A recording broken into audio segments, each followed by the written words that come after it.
Berawal dari rutinitas kantor jelang hari raya yang kerap bertukar hampers, akhirnya muncullah ide bisnis. Owner Latria Putri Hardini mengaku harga hampers yang semakin mahal membuat ia dan 5 teman di kantor mulai melirik usaha ini. Berbekal modal patungan 5 orang masing-masing 1 juta rupiah, mereka memulai bisnis hampers.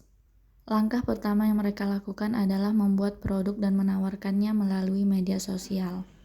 Karena ngelihat teman-teman kalau di kantor tuh kan setiap tahun kan rutinitasnya kita suka bagi-bagi hampers kan kalau kalau kita beli hampers sendiri tuh kan lumayan harganya, jadi di situ kita mikir gimana kalau kita bikin sendiri. Terus dari kita bikin sendiri kita coba tawarin ke teman-teman dulu, teman-teman di kantor gitu sih awalnya ini usaha joinan 5 orang. Dulu itu kita modalnya satu orang itu 1 jutaan lah, 1 jutaan, jadi dengan total 5 juta kita buka mulai usaha hampers. Jadi kayak kita bikin modal contoh modelnya dulu, dan itu kita promo by WA, kita buka bikin Instagram, kita promo, nanti kita rekap berapa lakunya baru kita bikin. Awalnya tuh kita repack sih, jadi kita beli kue kerjasama misalnya pengusaha kue gitu, kue kering kita repack, kita toplesin, terus kita beli kemasan yang kayak kotak-kotak biasa yang by online itu, kita pertamanya kayak gitu. Ini udah tahun ketiga, sekarang kita inovasinya lebih ke keranjang-keranjang kayak gini. Kalau tahun kedua tuh kita masih kayak besek, tahu besek kan ya bang? Nah besek, jadi di dalam besek kita isi toples, terus kita bungkus pakai tila kayak gini. Tapi tahun ini kita nggak pakai besek lagi, tapi udah bentuk kayak gini, keranjang-keranjang gini.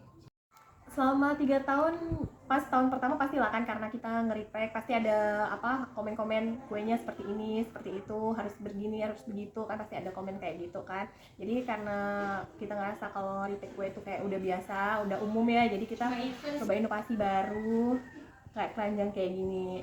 Tantangannya sih masarin ke orang-orang supaya mau beli produk kita gitu.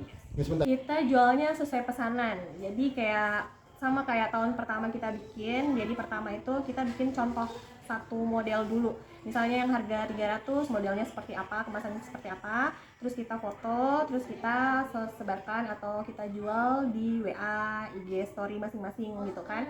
Kita jualnya seperti itu. Tapi kita juga bisa by custom, misalnya ada orang yang pesan, aku mau tolong bikinin hampers harga 300 keramik, nanti kita yang modif seperti apanya kita foto, orangnya berminat, ya udah berarti kita kerjakan seperti itu. Tahun ini kurang lebih ini udah ada 150, harapannya sih makin nambah lagi lah pesanannya. Dibandingkan tahun-tahun sebelumnya?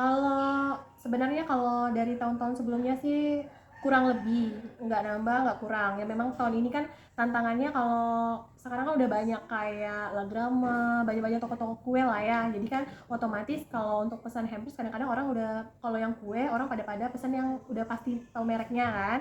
Jadi ya makanya kita inovasi yang terbaru tahun ini tuh ya kayak keramik-keramik gini gitu. Dinner set, tempat makan, minum gitu. Ada juga sih masih yang tetap yang kue, untuk yang harga 100 ribuan sampai kayak ini kan, parsel-parsel kayak gini juga kita baru tahun ini bikin parsel kue yang kayak gini. Biasanya cuma memang repack kue aja.